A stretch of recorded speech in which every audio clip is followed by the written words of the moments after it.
Hello everyone, welcome back to the Undercut. Today we are going to be predicting the 2026 F1 driver lineup. Now hold up, 2025 hasn't even started yet. What are we even on about, right?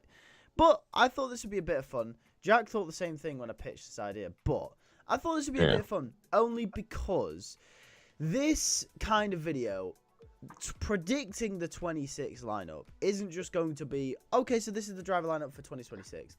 But it'll sort of inform what we think will happen during 2025 as well. So who's going to perform, who's going to underperform, who may fall out with who, you know, what kind of drama is there going to be on and off the track this year. All that kind of business is going to be informed through these predictions. So silly season, as we knew, started this time last year with Lewis Hamilton announcing that he'd be moving to Ferrari. Yeah.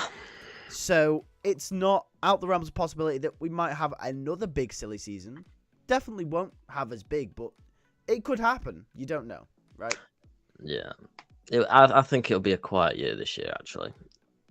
You think? Well, no, not quiet, but last season was ridiculous. Do you think all the drama will happen when it usually happens? Like in the Hungary bit and then at the end of the season? I think when you get to around Austria sort of area, that's when it might start kicking in. Mm-hmm. I think around the Austria to, I'm trying to think, Monza, Singapore, that's when that middle part is where we're going to start seeing a few things like normal. I think last season was a bit of an anomaly season. Obviously the year before we had the exact same lineup from one season to another. So it was 2 seasons worth of driver changes. We had 2 seasons worth of driver changes. We had a Lewis Hamilton going to Ferrari, which then means Carlos Sainz had to move, and it was just ricochets from that. So and Adrian Newey as well. Adrian Newey. So it was always going to be a mind fuck of a season. Yeah. Ever since that Lewis Hamilton announcement. So. And of course, this time round, we actually have 11 teams to predict for, not 10. Yes, Cadillac's coming in. He is. And why not start there? Let's start with Cadillac, shall we? Let's just jump straight in. Straight in. 11th team, Cadillac. Who are your 2 drivers for Cadillac Andretti? My 2 drivers. So my first driver is now an ex-Formula 1 driver. Yes. I have seen a little bit of talking from Sergio Perez that he would be interested in coming back in Formula 1 if the right project was put forward to him, which looks like it could be Cadillac. I think that's a project that could excite Perez into coming back into Formula 1. And I think if Cadillac were to come in for him, I think he would do it because I think he wants to still be in Formula 1. So I went with Perez, and the other one is Dennis Hauger, who obviously we know has his links with Andretti already. And yeah.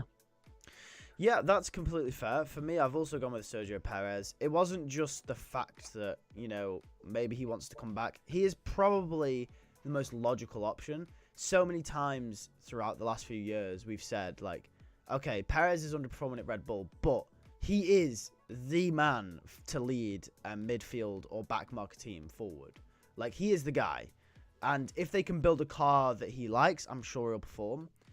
So, yeah, and also the North American connection, you know, Cadillac. So, there he does have that. He also brings a lot of sponsor money.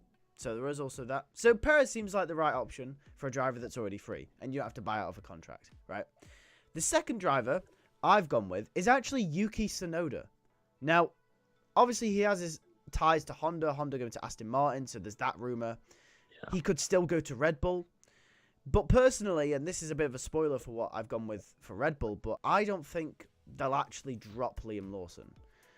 Because I think Red Bull will have learnt their lesson, learned that every teammate to Max Verstappen underperformed. And I think, unfortunately, Yuki is going to be at the end of sort of that learning curve for Red Bull. And I don't think they're going to put him in no matter what. Unfortunately, as much as I would love to see Yuki in the Red Bull, I think Yuki will become tired and frustrated. He could wait for Aston Martin, but I think another driver transfer is going to happen to Aston Martin, which will diminish his chances of getting an Aston Martin seat. So I reckon he'll jump ship early, not wait for the Honda Aston Martin connection, and will go to Cadillac alongside Sergio Perez. That's my Cadillac lineup, right? So a little bit of a teaser for things to come. Let's move then to Racing Bulls. Racing Bulls. So this could be a little bit of a shake-up. Ooh. I have stuck with Hadjar. Yep. There, I think he'll survive a season, and he'll go through to the next season. I think he'll make it. I think he'll do just enough, and I think Red Bull will be okay with that. But I've got alongside him Liam Lawson. Oh. Ooh. Yes, and I don't think this will just be for 2026. I think this will be for half of 2025 as well. Okay. So, yeah, I think it'll be half 2025, and then they'll stick with that lineup for 2026. So we kind of, we've got an idea of what your Red Bull lineup looks like. Potentially. Yeah. For me, for Racing Bulls, I've also gone with Isaac Hadjar, exactly the same reasons, and I've gone with Pepe Marti. Pepe Marti, obviously, is now in Formula 2, Red Bull junior driver, 19 years of age, already 3 wins in Formula 3. What can he do in Formula 2? We'll have to find out. I'm backing him to do pretty well, and if he does pretty well and a seat becomes available, there's not many other Red Bull junior drivers that are looking to take that seat. I was surprised that you didn't go with Wassa. I think Awassa's time has passed. If Awassa was to have been Formula 1 worthy, I think he would have got the seat ahead of Isaac Hadjar for this season. Yeah, well, he might have got it ahead of Nick de Vries. He might have got it ahead of it, exactly. So I think if he didn't get it this time over Isaac Hadjar, I think it's time to sort of maybe consider options after him. Pepe Marti seems like the most promising at the moment. You've obviously got Lindblad as well, who I haven't ever really seen race, but I've heard he's doing pretty well in Formula 3. So, yeah, but Pepe Marti is the right choice, I think, if that seat does become available. Obviously, if it does. I'm not saying that this could 100% happen, but in my predictions it does. So, Pepe Marti will be in against Isaac Hadjar for 2026. Let's move then to the brand new, renamed Audi Sport. Yes. Okay. And I think it'll be a straight still lineup as what it is at Sauber. Hulkenberg, Bortoletto stay the same. Yep, I completely agree. Hulkenberg and Bortoletto. Quite an easy one, that one, I think. Obviously, Hulkenberg. I think Audi were the ones who decided that lineup anyway for 2025. That's who they want. They've got the experience of Hulkenberg and the young, fast rookie in Bortoletto to come up. Obviously, Mattia Binotto is already there, deciding who he wanted. He's now part of that team, the head of that team, making all the decisions. And I think they've sorted their lineup for 2026 in 2025. Yeah, I think this lineup...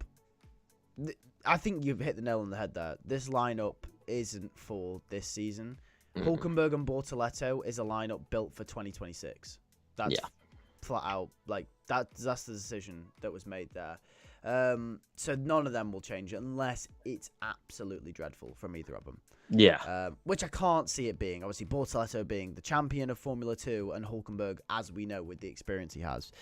And what's interesting about this lineup is it could actually become one of the best, if not the best, driver lineup on the grid in a few years, because once Hulkenberg does eventually leave, Bortoletto might be ready to lead that team forward and might be one of the better drivers on the grid. And if Audi have a good car, it could be they might be cooking. Let's just say a good career. Yeah, he might have a really good career. So, yeah, good lineup, and I think we both predicted. Yeah, we're both confident they'll stay. Let's move then to Williams Racing. Similar to Audi, I think that they'll stick the same again. Sainz, Albon, it's a great lineup. I think both of them, the only way that they'd move is if a top team opens up. I don't think a top team will open up in 2026 for either of them. So, and I think they'll both be happy to stay in Williams. And I think potentially maybe from what we're hearing from Williams, the Williams project could be exciting for 2026. So they might want to stick around for that. Yeah, that's fair enough. I mean, James Vowles has made a big point about 2026. Yeah. But for me, at Williams, it's Alex Albon and Valtteri Bottas. Carlos Sainz no longer at the team, 1 year with the team. Even though, obviously, Sainz has said he's excited by the Williams project, and the reason he picked Williams is because it seemed like the best option. I don't really believe that. I think that's just PR. I think he left it too late. I personally believe there was an option at Red Bull and Mercedes, and he decided to decline both because of the contract. We heard there was a rumor that he declined Mercedes because it was a 1 year contract because they were thinking ahead with Antonelli. 1+1, same as Hamilton. 1+1, the same as Hamilton. And if you Carlos Sainz, I think you take Mercedes. Even if you're only there for a year. Let's just say Antonelli's the one in that Williams seat. At least you're still at Mercedes. You're keeping your foot in the door for a top team drive. Now he's at Williams. I think his chances to show what he's all about are going to be diminished. However, I think he's going to become lucky. And that's why I've got Bottas in here, because I know Bottas wants to come back. We all know he wants to continue. But I think I know what you've done here. I think a call-up will come from a top team, and I think Sainz will be I think Sainz won't make the same mistake twice. I think he will jump. I understand now why you wanted to do this video. Why? I think I know what you've done. Yeah, I think I've Sainz worked it out. I think Sainz will jump at the opportunity. Okay. For 26. I'm gonna leave that one. Yeah. Let's move then to Haas, or as they might end up be knowing, I've got Toyota as well potentially. Yeah, I mean, will it be Toyota by 2026? That'll be something I think for this year. I really do. Well, it'll be something to watch for this year, I think. Yeah. But again, third team running, I've gone for the exact same lineup of Ocon and Behrman. I think they'll be happy with that. Obviously, you've got your experience, you've got your rookie. And I would go as far as saying I think Behrman's more set in stone at Haas than Ocon is. Yeah, I agree. I've also gone Esteban Ocon and Oliver Behrman.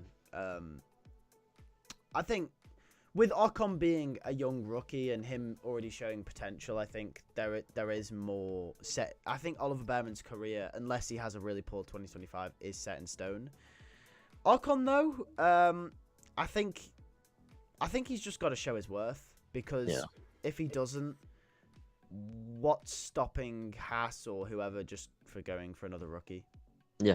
I think Ocon is at that point where he's got to be doing a Hulkenberg sort of esque performance every season. Yeah, he can't be doing the Magnussen. He can't be doing the Magnusens, the Grosjeans.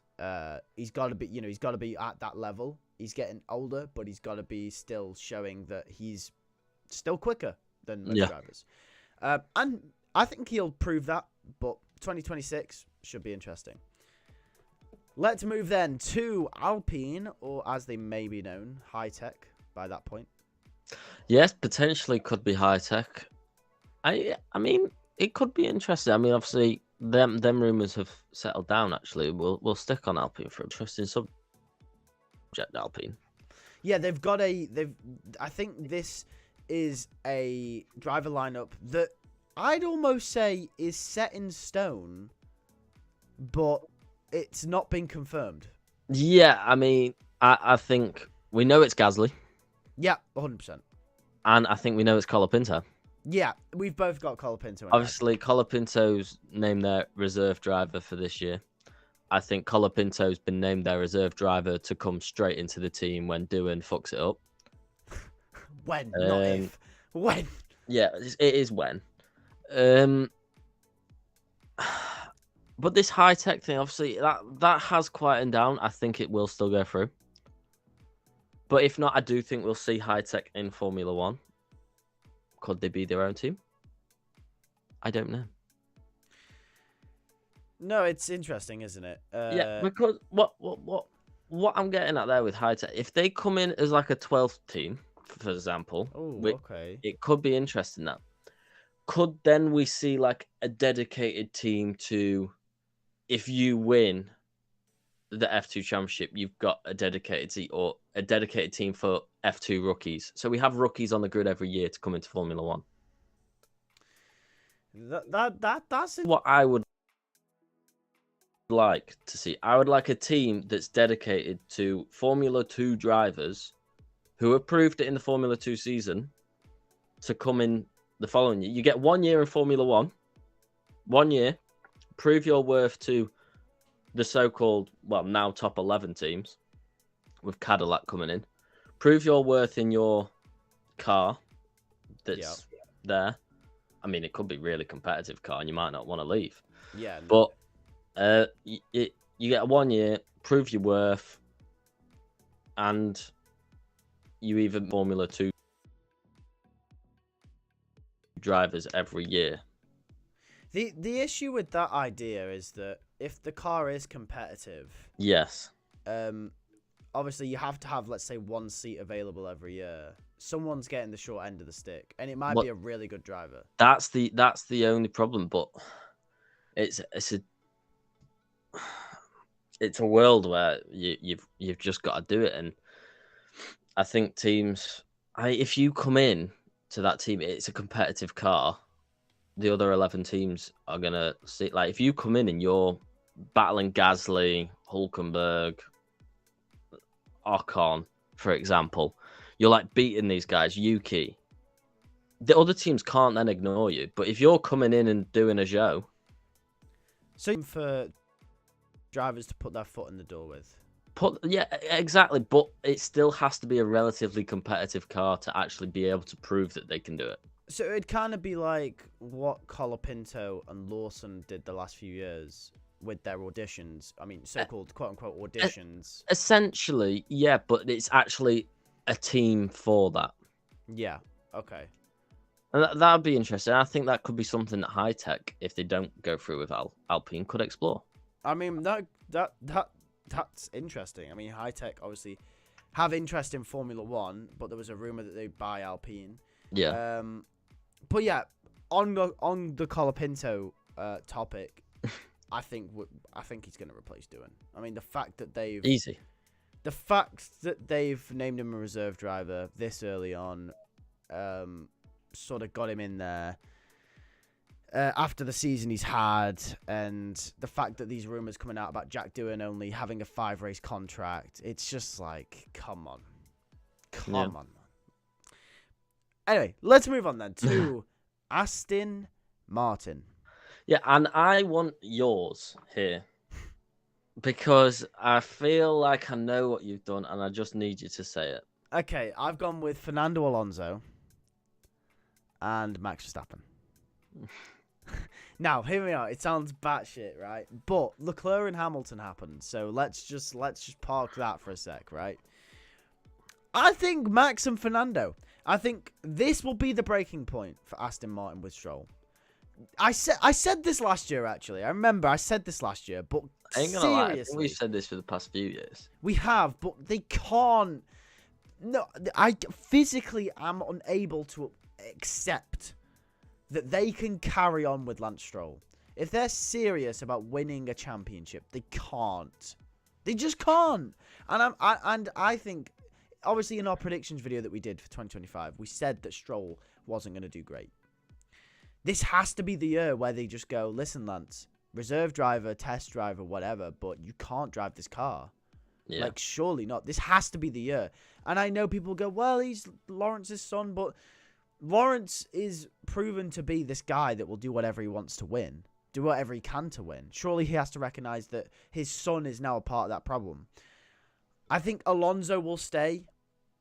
We know, you can't. You can sack off brink of retiring Sebastian Vettel that's maybe lost his mojo. You can sack off Sergio Perez. You cannot sack off Fernando Alonso. I'm sorry. In the form that he still has at his age, you cannot sack off Fernando Alonso. And the things that he's done. Oh, and right. I think the reason why Max Verstappen is in is because I think he follows Adrian Newey. And I think there's more unrest at Red Bull. I don't think Red Bull are as quick as they have been. So yeah, I think Max's dad and Christian Horner and all that beef. I think Verstappen follows Newey, and that's why. Well, keeping with your little bit there, I've sacked off Fernando Alonso. Oh! Oh! Oh no! Yeah. Okay. Yeah. Right. Alonso's gone. So you've got Lance Stroll still. So I think Lance Stroll stays, and I still think the only reason is his dad's there. It genuinely is. Any other team, he's gone like 5 years ago. Yeah. So, yeah, the only reason Lance is still there, I can't get rid of him because his dad's there. Maybe this year his dad wakes up, but I doubt it. Nah, but it's been this way for what, 5 years? This has to be. I agree with Lance Stroll. Yep. I agree his time has come. I don't think his dad agrees. I'm not sure his dad will ever agree. I don't know. Surely he will at some point.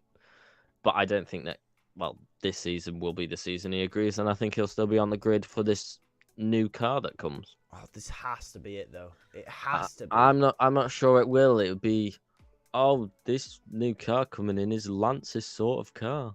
Oh, piss off. If anything, this is the time to get rid of him. Yeah, well, I think he stays. And I think the driver that will be partnering him is Valtteri Bottas. Bottas? Bottas! So, no disrespect to Bottas. Disrespect to Stroll, though. No, I think it's more of a Fernando Alonso situation where he decides to leave and retire and had enough of the car and the team and the Strolls. So you think Fernando just sacks it off? I think Fernando just gets pissed off with the Strolls. There isn't an available car. I mean, Fernando was one I was struggling with, and I could see him potentially being at Cadillac. But what about Fernando waiting for 2026, the 2026 car? Because Adrian Newey is obviously there. Again, I think Fernando. I don't think he sees any progression.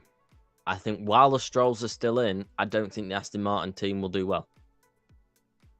Okay, damn. Regardless of who's there, I don't care. It could be Adrian Newey and 10,000 other people like him. I still don't think they'll do well with the Strolls there.